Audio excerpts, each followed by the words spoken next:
राजधानी से 400-450 किलोमीटर दूर विकसित भारत संकल्प यात्रा के कैंप किस तरह से चल रहे हैं, ये देखने के लिए हम हनुमानगढ़ जिले में आए हैं।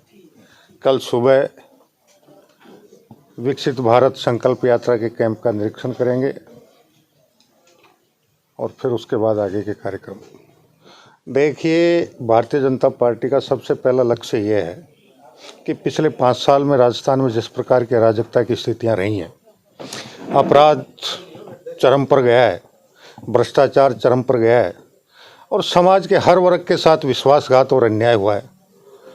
आरपीएससी जैसी संस्था पे जो दाग लगे हैं, इन सारी परिस्थितियों को साफ करते हुए हम राजस्थान में सुशासन स्थापित करने और पारदर्शी और निष्पक्ष रूप से आने वाले वर्ष 5 साल में भारतीय जनता पार्टी की केंद्र सरकार की जितनी भी योजनाएं हैं और राजस्थान सरकार के लिए भारतीय जनता पार्टी ने चुनावों के समय जो संकल्प पत्र जारी किया था और उसमें हमने जो संकल्प लिए थे, उनको धरातल पर निश्चित रूप से उतारकर पारदर्शी रूप से भ्रष्टाचार रहित वास्तविक पात्र लोगों तक उनका लाभ पहुँचे।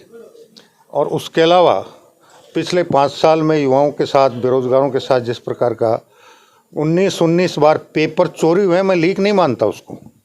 लीक तो उसको कहते हैं जब कहीं बीच में कोई विद्यार्थी घंटे भर पेपर देकर उठकर चला जाए और बाहर जाके बता दे।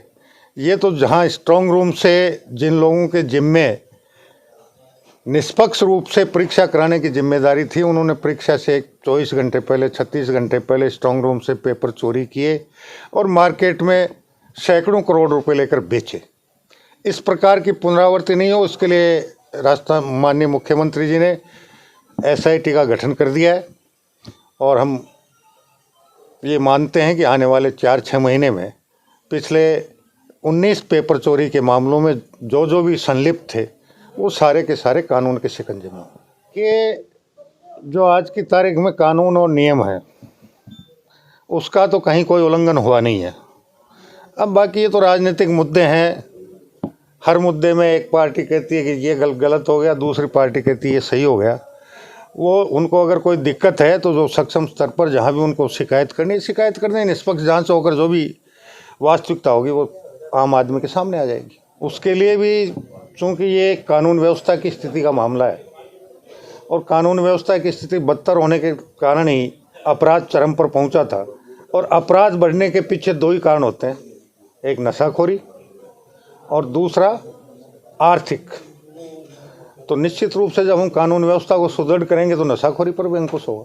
भारतीय जनता पार्टी ने जितनी गारंटियां दी हैं, सब गारंटियों को हम पूरा करेंगे, इसमें कहीं कोई संदेह करने की आवश्यकता नहीं। बिल्कुल सही है आपकी बात और भारतीय जनता पार्टी इस पर भी मंथन कर रही है और आने वाले बजट में शायद हम राजस्थान के आम जनता को इस मामले में भी कोई राहत भरी खुशखबरी देने में सक्षम हों। देखिए, ये अंतर प्रांतीय मामले हैं।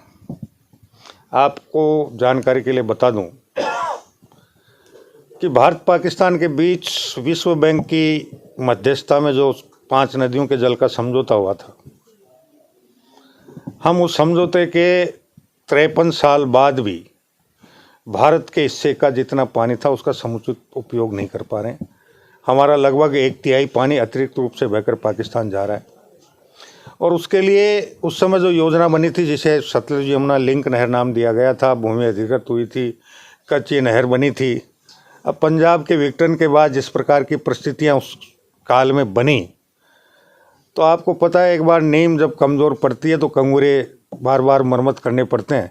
लेकिन उम्मीद करेंगे कि 24 से 29 के कालखंड में इस समस्या का भी समाधान होगा। देखिए, भारत सरकार ने जल जीवन मिशन में जितना पैसा राजस्थान को दिया, उसका 25% भी ये सरकार खर्च नहीं कर पाई और जो खर्चा हुआ उसमें भी भारी भ्रष्टाचार हो गया।